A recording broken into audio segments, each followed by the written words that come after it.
Hi friends, ఈరోజు చేపలతో fry చేసి చూపించాలనుకుంటున్నానండి మీకు. ఈ చేపలను మా దగ్గర కానా కథలు అంటారు అన్నమాట. చూడండి, ఈ చేపలు ఈ విధంగా ముందు మనం గడ్డగా కట్ చేసుకోవాలి.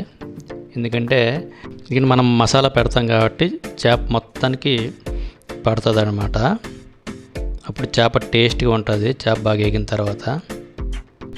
దీనికి కావాల్సిన మసాలా సామాన్లు: ధనియాల పొడి, గరం మసాలా, ఉప్పు, పసుపు, కారం, ఉల్లిపాయ అండ్ అల్లం వెల్లుల్లి పేస్ట్ అన్నమాట.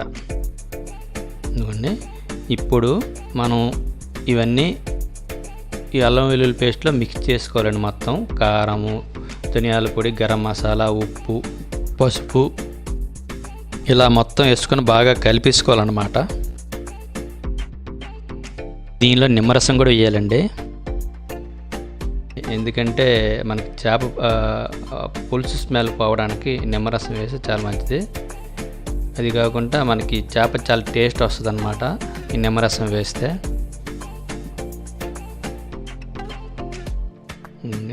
నిమ్మరసం వేసుకొని బాగా మనం కలిపేసుకొని ఇప్పుడు ఆ చేపకి బాగా పట్టించాలండి. మనం ఏదైతే కట్ చేసుకున్నాం కదా వీటిలో బాగా పట్టించాలన్నమాట. లోపల పట్టించేసి ఈ విధంగా నీట్గా మనం చూడండి ఈ విధంగా అన్నమాట. ఇప్పుడు మనం స్టవ్ వెలిగించి ఆయిల్ వేసుకోవాలి, తగినంత ఆయిల్ వేసుకొని ఇదిగోండి ఇది సిమ్లో పెట్టుకోవాలన్నమాట. ఎందుకంటే ఎక్కువ మంట పెడితే చేప ముక్కలైపోద్ది అన్నమాట. సిమ్లో పెట్టుకొని అలా ఎక్కువసేపు కొద్దిగా వేయించాలండి. అలా తిప్పుతుండాలన్నమాట బాగా. అలా 2 నిమిషాలు తిప్పుతున్నాడు. ఇప్పుడు చూడండి ఎంత బాగా వేగిపోయా చేప. ఎందుకంటే దాని స్మెల్ పోవాలన్నమాట, పచ్చితనం పోవాలి.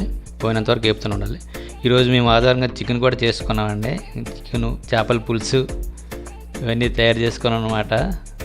అది మా పిల్లలు తింటున్నారు, చాలా టేస్ట్గా ఉందని చెప్తున్నారు.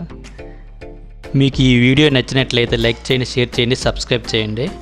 Thank you for watching.